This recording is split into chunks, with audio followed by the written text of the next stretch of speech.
الله الرحمن الرحيم السلام عليكم ورحمة الله وبركاته الحمد لله رب العالمين والصلاة والسلام على أشرف المرسلين وعلى آله وصحبه أجمعين سبحانك لا علم لنا إلا ما علمتنا إنك أنت العليم الحكيم ولا حول ولا قوة إلا بالله العلي العظيم أما بعد. Sambung pada muka surat yang ketujuh pada perkataan pengarang wasummiya amu wiladatihi amal fili. Bismillahirrahmanirrahim. Qala al-muallif rahimahullahu ta'ala wa nafa'ana bi'ulumihi fid darain amin ya rabbal alamin. Wa summiya 'amu wiladatihi 'amal fili li'anna malikal habsyati arsala 'ama wiladatihi jayshan ila makkah lihadmil ka'bati وكان فيه فيل عظيم فأهلك الله الجيش إكراما لولادة النبي صلى الله عليه وسلم. Tahun kelahiran baginda sallallahu alaihi wasallam dinamakan tahun gajah kerana pada tahun itu, yakni pada tahun kelahiran Nabi, seorang raja dari Habasyah telah memimpin satu pasukan tentera ke Makkah untuk meruntuhkan Kaabah Al-Musyarrafah.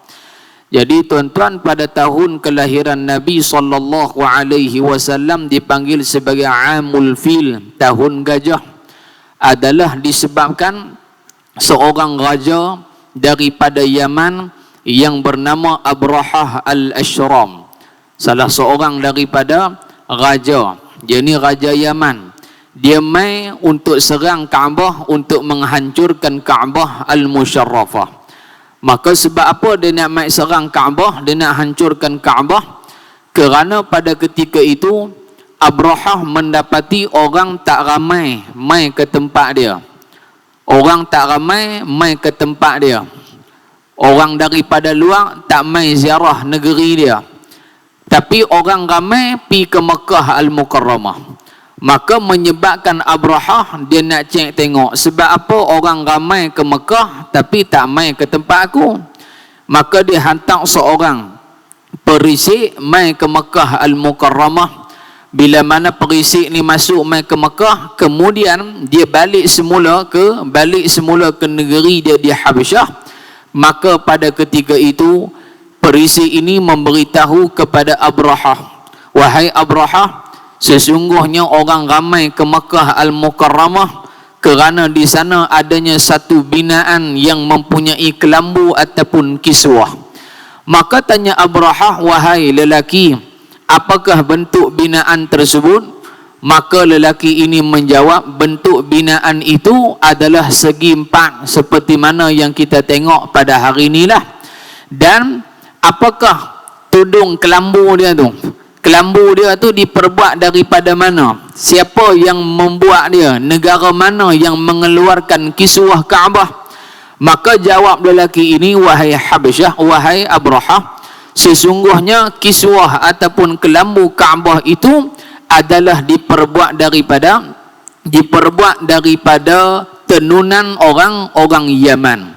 Maka disebabkan itulah Abrahah dia pun bercadang dan akhirnya dia melaksanakan apa yang dia cadang. Dia pun binalah satu Kaabah tiruan di bumi Sana'a, iaitulah di ibu negara Yaman. Maka bila mana dia bina Kaabah tersebut, apa yang berlaku tuan-tuan? Maka pada ketika itulah peristiwa pembinaan Kaabah ini diketahui oleh seorang lelaki daripada Makkah Al-Mukarramah, yang mana lelaki tersebut daripada Bani Thaqif. Laki ini bila dia tahu, maka dia pun pi ke Sana'a, pi ke Yaman. Tujuan dia apa? Tujuan dia tidak lain dan tidak bukan adalah untuk buat satu benda yang tak elok. Sebagai satu protes, dia tak setuju dengan tindakan Abrahah yang buat Kaabah baru ataupun Kaabah tiruan. Dan akhirnya tuan-tuan, bila dia buat benda yang dia nak, dia, satu riwayat kata dia lumuk najis pada Kaabah yang dibina oleh Abrahah itu, menyebabkan Abrahah dapat mengetahui, dan Abrahah pun hantar bala tentera untuk menyerang Kaabah al-Musyarrafah. Di sini pengajaran dia pada tuan-tuan yang kita dapat ambil, kadang-kadang tindakan kita seorang memberikan mudarat kepada orang yang lebih besar. Kita ikut kepala kita ya, tapi dalam waktu yang sama kita lupa tindakan kita itu memberi mudarat dan memberi kesan kepada orang lain, apatah lagi memberi kesan kepada syiar Allah Subhanahu wa ta'ala, iaitulah agama Islam yang dibawa oleh Nabi kita Muhammad sallallahu alaihi wa ala alihi wa sahbihi wa baraka wa sallam. Maka Abrahah bersama dengan bala tentera dia, maka dinamakan tentera bergajah Abrahah, kerana disebutkan dalam bala tentera itu adanya beberapa ekor gajah. Satu pandangan kata ada 9 ekor, satu pandangan kata ada 13 ekor. Dan dalam gajah yang main itu, gajah yang paling besar itulah gajah yang ditunggangi oleh Abrahah al-Ashram la'natullah alaihim ajma'in. Sampai saja di bumi Makkah, maka bertemulah tentera Abrahah ini dengan tuan Nabi Abdul Muttalib radhiyallahu ta'ala anhu wa ardah. Jadi Abdul Muttalib ini namanya adalah Syaibatul Hamd, Syaibah al-Hamd, merujuk kepada satu orang lelaki yang sangat pemurah, satu orang lelaki yang sangat dermawan, satu orang lelaki yang sangat-sangat suka membantu orang. Maka sebab apa dinamakan sebagai Abdul Muttalib sedangkan namanya Syaibatul Hamd? Maka para ulama mengatakan Abdul Muttalib dia ada pak melakan dia nama Muttalib. Maka Abdul Muttalib ini ataupun Syaibah ini bekerja dengan pak melakan dia Muttalib. Bila kerja dengan pak melakan dia Muttalib, apa-apa sahaja suruhan yang disuruh oleh Muttalib maka dilakukan oleh Syaibatul Hamd. Muttalib suruh buat yang ni dia buat, Muttalib suruh buat yang ni dia buat, Muttalib suruh buat yang ni dia buat. Maka dia punya pekerjaan iaitu menjadi hamba ataupun pembantu setia kepada Muttalib, menyebabkan penduduk Makkah Al-Mukarramah yang mengenali Syaibah sebagai seorang pekerja setia kepada Muttalib, maka digelarkan dia sebagai Abdul Muttalib, hamba kepada Muttalib.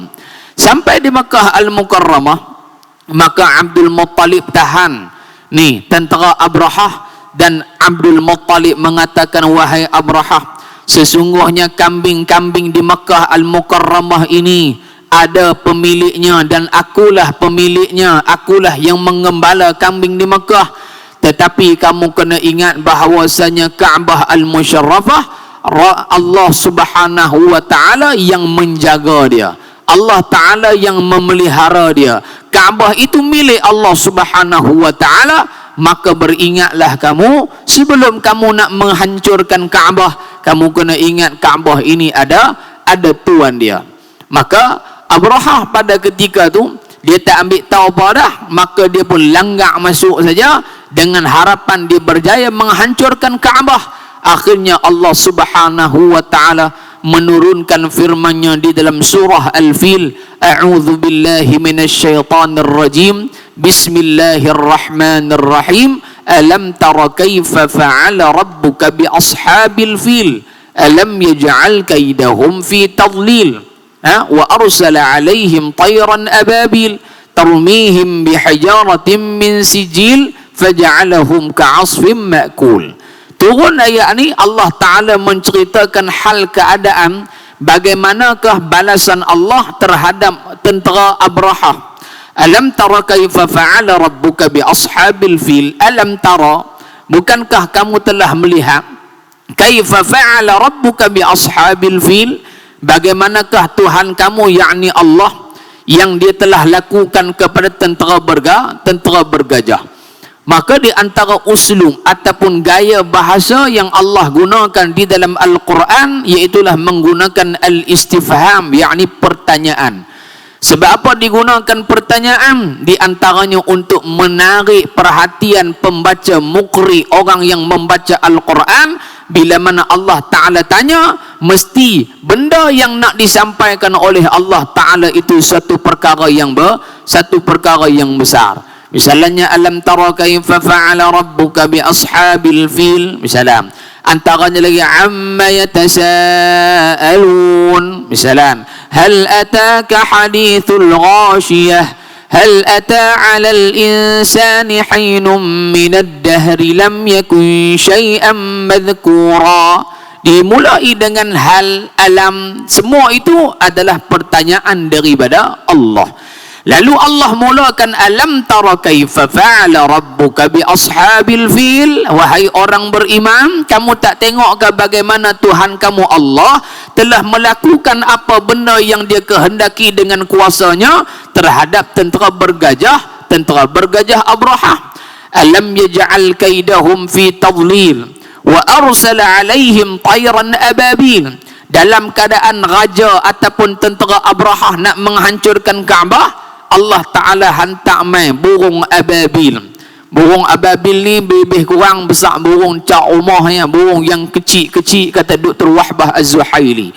Burung yang kecil-kecil, dan setiap seekor burung bawa 3 biji batu, di separuh sebiji, di kaki 2 biji. Maka di sini isyarat Allah Subhanahu wa Ta'ala mendatangkan burung yang kecil sebagai misal, sebagai contoh. Allah Ta'ala nak menyatakan, walaupun kamu tidak mampu membantu agama Allah dengan skop yang besar, memada dengan kamu membantu agama Allah dengan kekuatan, dengan kemampuan yang ada pada diri kamu. Maka burung ababil ini bawa mai batu daripada neraka, lalu dilemparkan jatuh di atas batang tubuh tentera Abrahah. Ada yang mati dan ada yang tak mati. Termasuklah yang tak mati itu adalah Abrahah yang masih lagi disimpan hayatnya oleh Allah Subhanahu wa Ta'ala. Lantaran daripada tu, Abrahah lari balik ke mana? Balik ke Sana'a. Bila mana sampai di Sana'a, Allah Ta'ala takdirkan Abrahah dia menghidapi satu penyakit yang mana kulit dia, batang tubuh dia mereput dan akhirnya tertanggal dengan sendiri. Reput jatuh, dan akhirnya matinya Abrahah dalam keadaan yang mengerikan, dalam keadaan batang tubuhnya pecah, terburai, dalam keadaan busuk, dan tidak ada seorang pun yang mampu untuk menguruskan jenazah Abrahah la'natullah alaihim ajma'in. Maka ini pengajaran daripada ayat Allah, alam tara kaifa fa'ala rabbuka bi ashabil fil.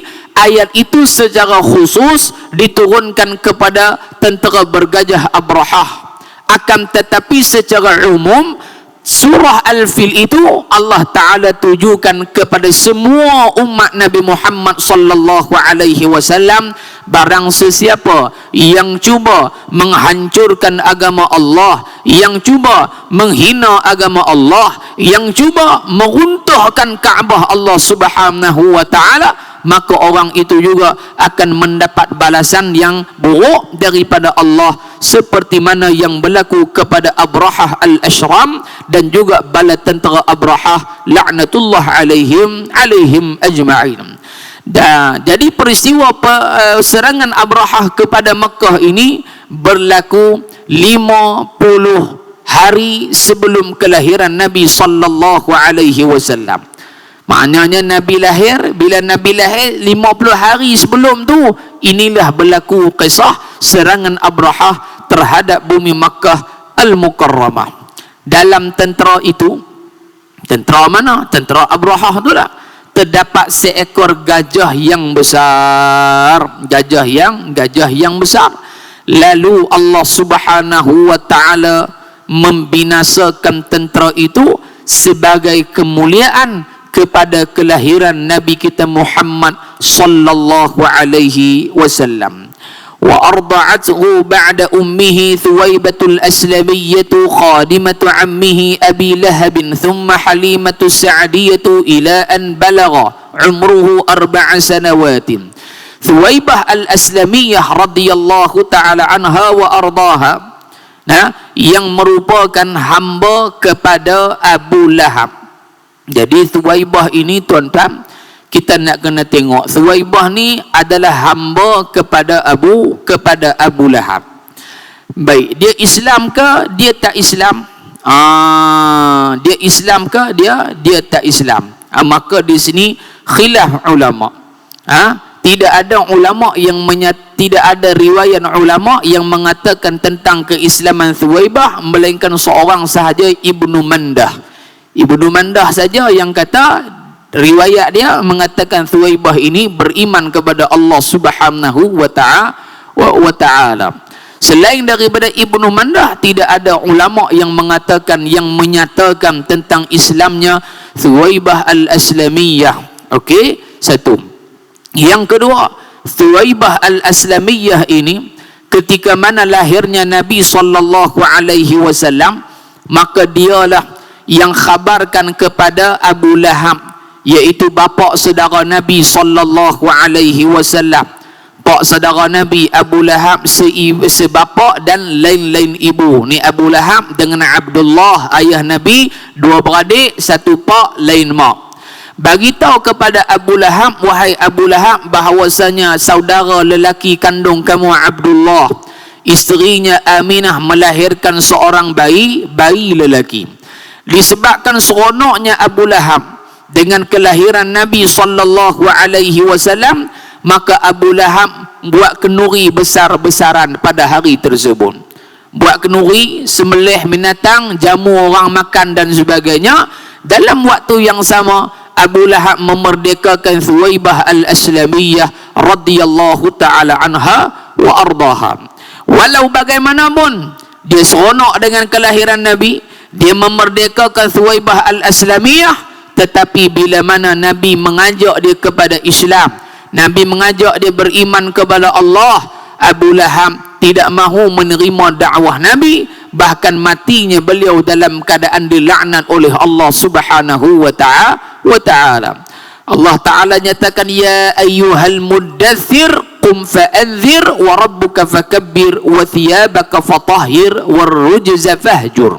Wahai orang yang berselimut, yakni Muhammad, qum, bangunlah, fa'anzir, dan beri peringatan, sampaikan Islam, berikan nasihat kepada orang-orang lain. Dalam ayat yang lain, wa anzir ashiratakal aqrabin, hei Muhammad, sampaikan berita, sampaikan amaran kepada ahli keluarga kamu yang terdekat. Jadi orang yang terdekat daripada ahli keluarga Nabi termasuklah Abu Lahab.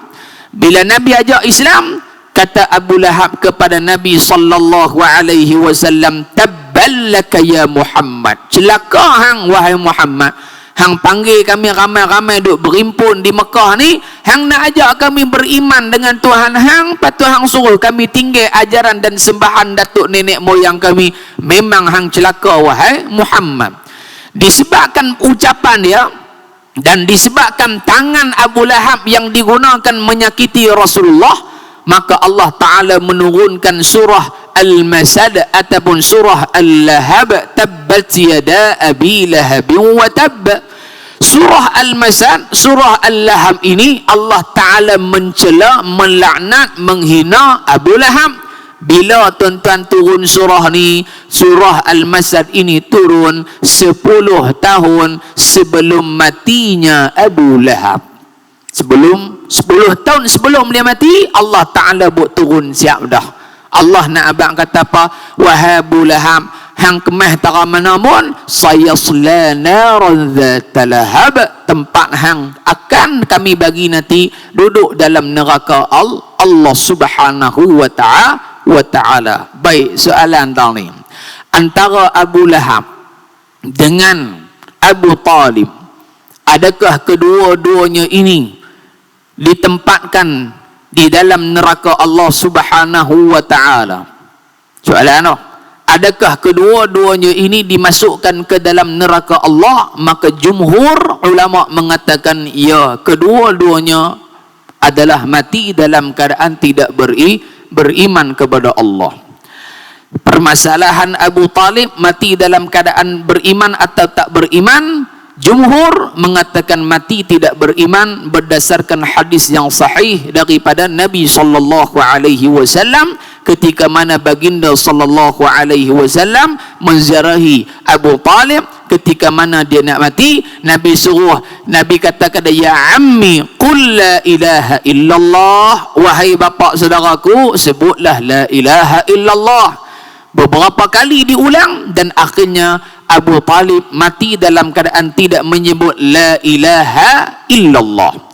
Maka di sini ulama mengistinbatkan hukum bahawasanya sahnya Islam seseorang itu bilafzin, dengan menyebut, bin nutqi, kena sebut di mulut. Asyhadu an la ilaha illallah wa asyhadu annaka Muhammadar Rasulullah, ataupun wa asyhadu anna Muhammadar Rasulullah. Pasal apa nak kena sebut ustaz? Kerana ulama mengatakan nak melepaskan urusan ketika mana dia di dunia. Kalau dia sebut lagu tu tuan, kita boleh tuntut bela untuk sembahyang jenazah dia, untuk kebumikan cara Islam, untuk kafan dan sebagainya. Akan tetapi tuan-tuan, kalau tak disebut dan tak declare, tak diketahui oleh orang, dia akan jadi masalah. Sebagai contoh, dikatakan wallahu a'lam, Michael Jackson katanya sebelum dia buat konsert tu dia memang dah Islam dah. Sebelum dia buat konsert lah dia tu yang ditemui mati tu, kata disebut oleh abang dia wallahu a'lam, dia dah masuk Islam. Dan disebutkan juga pada malam yang dia nak buat konsert, dia nak declare mengatakan dia telah masuk Islam. Dan tuan-tuan sudah semestinya mengetahui bagaimana ta'assubnya penyokong ataupun orang yang minat kepada Michael Jackson sampai gila-gila punya depa duk sambut dia, sono berpuluh ribu. Dan kebarangkalian kalaulah dia buat persembahan pada hari itu tuan-tuan, dia declare kata dia Islam, silat-silat tuan-tuan, hak semua mai konsert dia beriman kepada Allah. Maka ini di antara benda yang dirisaukan oleh orang bukan Islam, yang tak beriman, yang memusuhi Islam. Maka mereka katanya disuntik ubat lagu tu lagu ni, patu mati. Bila dia mati tuan-tuan jadi masalah, hak abang dia tuntut nak buat cara Islam, hak adik-beradik kata dak, dia tak Islam lagi. Akhirnya dia berpihak kepada yang zahir. Akhirnya Michael Jackson diuruskan mengikut cara orang bukan Islam. Ini satu masalah. Jadi Abu Talib mati dalam keadaan tak beriman. Ni pandangan kebanyakan ulama berdasarkan hadis Nabi yang sahih. Walau bagaimanapun ada pandangan minoriti, di antaranya Al-Imam Abu Zur'ah, dan daripada kalangan ulama-ulama yang cenderung kepada Syiah, mereka menyatakan bahawasanya Abu Talib mati dalam keadaan beriman kepada Allah Subhanahu wa ta'ala, kerana tidak ada dalil kata Abu Talib menyembah berhala dan Abu Talib membenarkan dakwah Nabi. Maka apakah yang dimaksudkan dengan iman?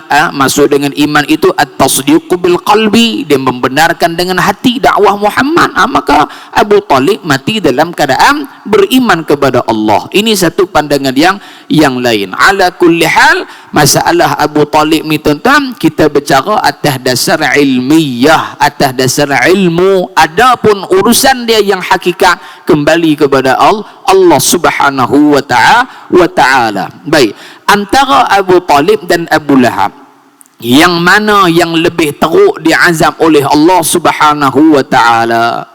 Maka disebutkan oleh Al-Imam Ibnu Battal dan juga Al-Imamul Baihaqi radhiyallahu ta'ala anhuma, yang paling teruk kena azab dalam neraka Allah iaitulah Abu Lahab.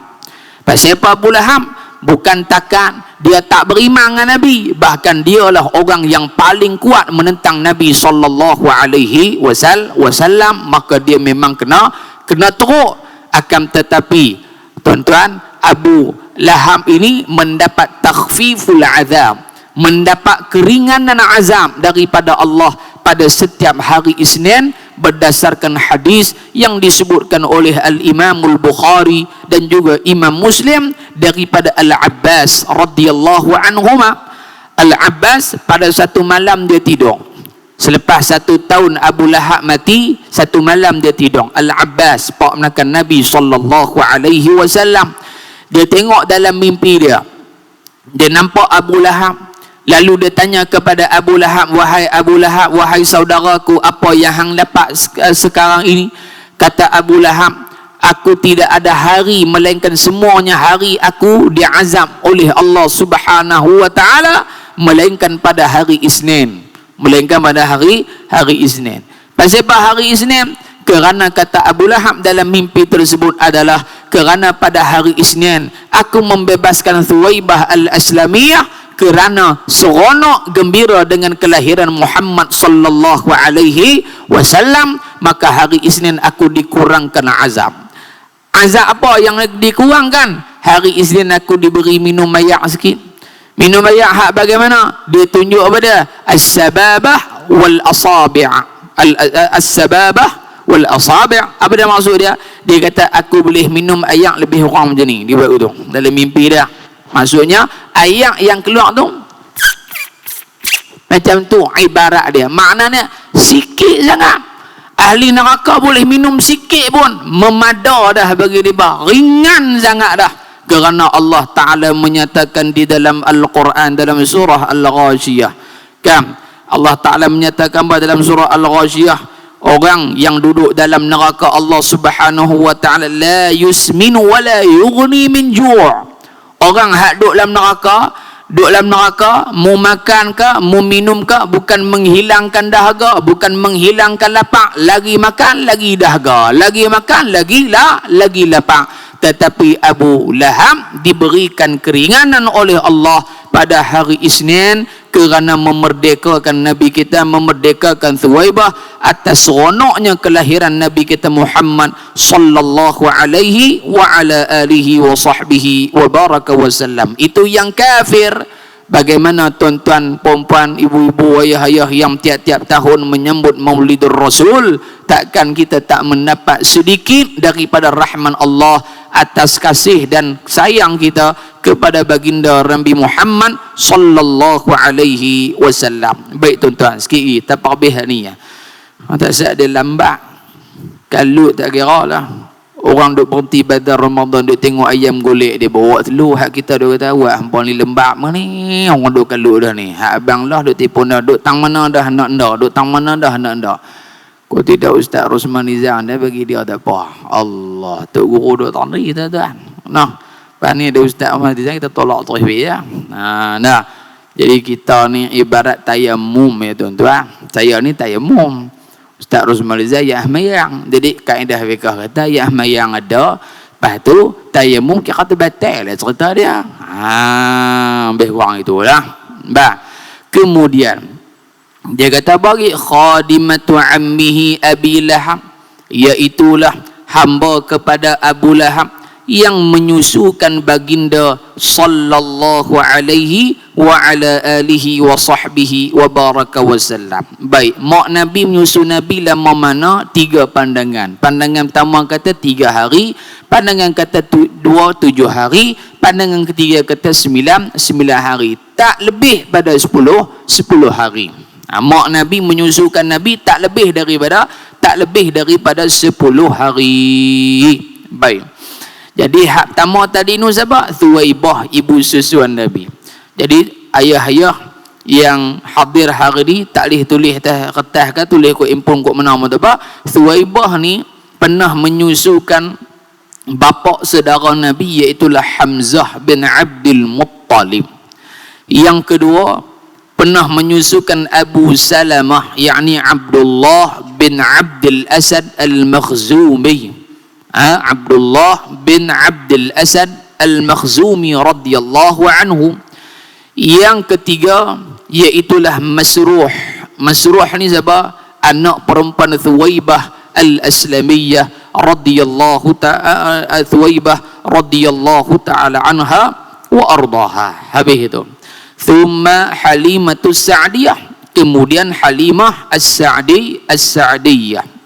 Siapa nama Halimah ni? Nama Halimatus Sa'diyah adalah Halimah binti Abi Dhu'aib Abdullah bin Al-Harith. Halimah binti Abi Dhu'aib, Abdullah bin Al-Harith. Jadi Abi Dhu'aib ini adalah nama gelaran kepada ayahanda Halimah, iaitulah Abdullah bin Al-Harith radhiyallahu taala anhum ajma'in. Baik tuan-tuan. Kemudian Halimatus Sa'diyah pula menjadi ibu susunya sehingga baginda berumur 4 tahun. Ada riwayat kata sampai umur 5 tahun. Baik. Yang terakhir tuan-tuan, pasal apa Nabi sallallahu alaihi wasallam dihantar kepada Halimatus Sa'diyah, diberikan kepada Halimah, dan Halimah ini daripada perkampungan Bani Sa'ad. Ketika mana Halimatus Sa'diyah dia dapat Nabi SAW pada awalnya, hati dia pada awal dia tak apa seronok. Pasal apa?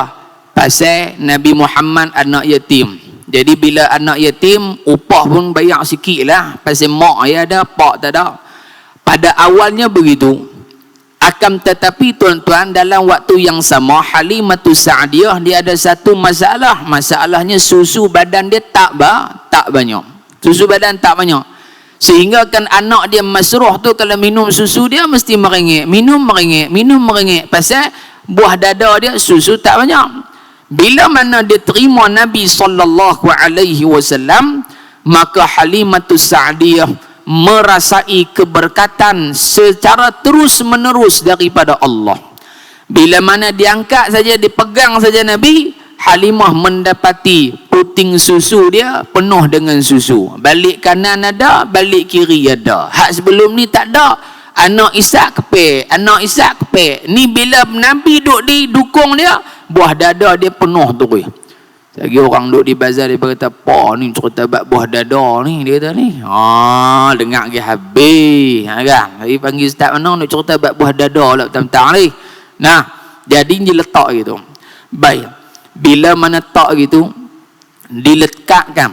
Kata Halimah, "Aku duk pegang Muhammad ni, nampak seperti mana bulu yang berwarna putih." Dia nak menggambarkan indahnya Rasulullah, cantiknya Muhammad. Kulitnya lembut, Masya Allah. Bila mana Muhammad duduk tidur, aku gerak dia bangkit nak minum susu. Bila aku gerak, Nabi Muhammad buka mata dan aku melihat cahaya yang terang benderang terpancar keluar daripada mata Muhammad. Tuan-tuan boleh bayang, dia nak habaq kata segak Nabi tu. Akhirnya Nabi senyum kat dia. Dia pun tersenyum kepada Nabi dan dia meletakkan mulut Rasulullah yang mulia di puting susu dia belah kanan dulu. Nampak tak? Afdal dimulai belah kanan, benda yang baik. Diletakkan belah kanan, kata Halimah, maka Nabi Muhammad minum habis, maka diubah pula Rasulullah untuk minum belah kiri pula, tetapi Nabi Muhammad menolak. Nabi tak minum. Pasal apa tuan-tuan? Disebutkan oleh Dr. Muhammad Abu Syahbah rahmatullahi alaih dalam kitab dia As-Sirah An-Nabawiyah, mengatakan bahawa waktu tu Allah Ta'ala dah ajak Nabi Muhammad supaya bersifat qana'ah, bersifat adil. Kerana apa? Kerana balik kiri ni anak Halimah nak minum juga, anak dia pun nak minum juga. Kalau Nabi repah pergi dua-dua, anak dia nak minum pas lagi. Maka di sini tuan-tuan, Allah nak ajak betapa hebatnya kemuliaan yang ada pada baginda Rasulullah sallallahu alaihi wasallam. Dan yang terakhir, faedah yang kedua, sebab apa Nabi dibesarkan di dalam perkampungan Bani Sa'ad? Kerana ya antaranya disebutkan di sini yang saya sempat dobit, iaitulah hidup di kampung ini jauh daripada sifat malas. Pasal duduk di kampung orang susah, nak kena makan, nak kena cari, nak kena buat, ni nak kena buat. Maka dia melahirkan satu orang manusia yang rajin. Satu. Yang kedua, hikmah dia apa? Iaitulah untuk memurnikan akal. Pasal duduk di kampung, dia tak ada benda hak pelik-pelik. Dululah, lah ni pun ada lah juga sikit-sikit hak elok. Banyak hak tak elok dah masuk dalam kampung pun. Dua. Yang ketiga, di antaranya dia zuriat yang ramai. Nak memastikan budak yang dijaga oleh orang kampung tu, dia juga mewarisi perangai hak jenis zuriat ramai ni. Kerana apa? Kerana faktor zuriat ramai tak ramai, boleh beranak tak boleh beranak, senang beranak payah beranak, ia bergantung kepada pemakanan orang tersebut. 3. Yang keempat, orang yang duduk dalam kampung zaman Nabi, bahasa mereka lebih fasih. Maka sebab itu satu hari Sayyiduna Abu Bakar As-Siddiq radhiyallahu anhu pernah berkata kepada baginda Rasulullah sallallahu alaihi wasallam, ma ra'aitu min huwa afsah minka ya Rasulullah. Wahai Rasulullah, tidak ada manusia yang lebih fasih hak aku pernah jumpa, hak aku pernah tengok, melainkan kamu wahai Rasulullah sallallahu alaihi wasallam. Nabi jawab apa? Nabi kata, bukankah aku dibesarkan di dalam perkampungan Bani Sa'ad? Nabi tanya kepada Abu Bakar As-Siddiq radhiyallahu anhu. Dan jadi akhirnya tuan-tuan, kata Al-Hafiz Zainuddin Al-Iraqi dan juga Al-Imam Ibnu Hajar Al-Asqalani radhiyallahu anhuma dalam mengambil faedah daripada Nabi dibesarkan dalam perkampungan orang yang bercakap fasih, perkampungan Bani Sa'ad. Kata Al-Imam Al-Iraqi dan juga Ibnu Hajar Al-Asqalani, mereka mengatakan bahawa budak-budak daripada kecil hendaklah diajar bercakap dengan bahasa yang fasih. Jangan cakap benda hak kurang-kurang, tak mau. Ayah, jangan ayah, tak mau tu. Kerana apa? Bercakap waktu kecil, bila mana dia lekat hak tu, maka dia akan bawa sampai besar. Maka ini di antara tarbiyah, di antara proses pendidikan yang Allah Ta'ala telah setting, telah aturkan untuk Nabi kita Muhammad sallallahu alaihi wa ala alihi wa sahbihi wa baraka wa sallam. Wallahu a'lam bissawab. Besok kita sambung wafatu ummihi, tuwaffiyat ummuhu sallallahu alaihi wasallam wa huwa fi sadisah min umrihi. Wallahu a'lam bissawab. Subhanakallahumma wa bihamdika nashhadu an la ilaha illa anta nastaghfiruka wa natubu ilaik. Bismillahirrahmanirrahim. Wal 'asri innal insana lafi khusr illa alladhina amanu wa 'amilus salihati wa tawasaw bil haqqi wa tawasaw bis sabr. Wa sallallahu ala sayyidina Muhammad walhamdulillahi rabbil alamin. Assalamu alaikum warahmatullahi wabarakatuh.